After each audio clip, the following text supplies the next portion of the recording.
svadbe. Tak, presne tak. S touto piesňou sa viaže taká veselá príhoda. Kedysi dávno, keď sme hrali svadbu, skončili sme kolečko a bolo tesne pred polnocou a tam bol taký zvyk, že sa podával rezeň so šalátom a ja som si odbehol na vecko, prešiel som cez celú sálu a keď som prišiel do vestibulu, tam boli dvere otvorené do kuchyne a tam taká staršia, mocnejšia pani kuchárka miešala pravou rukou šalát a spievala si Ja ho ľúbim a on...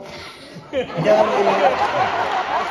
keď som to videl, prišiel som naspäť ku chlapcom, oni už mali ten šalát na stole a hovorím, chlapci, neviem ako vy, ale ja tento šalát jesť nebudem.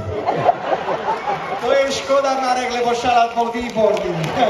Správne dochutený a tu dievčatá, milé babenky, krásne sedíte a u nás na Goraľov pod Vysokými Tatrami, na dedine dve babky sedia na priedomi, na lavičkách, na nás z obecného rozhlasu sa ozve.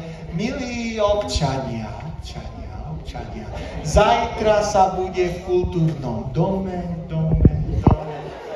očkovať proti tetánu.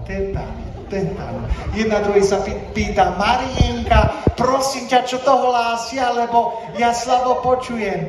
Anička, že budú zajtra očkovať proti trtkaniu. Marienka, ty, ja sa ešte nedám. Ručkové slovenský furman, hej!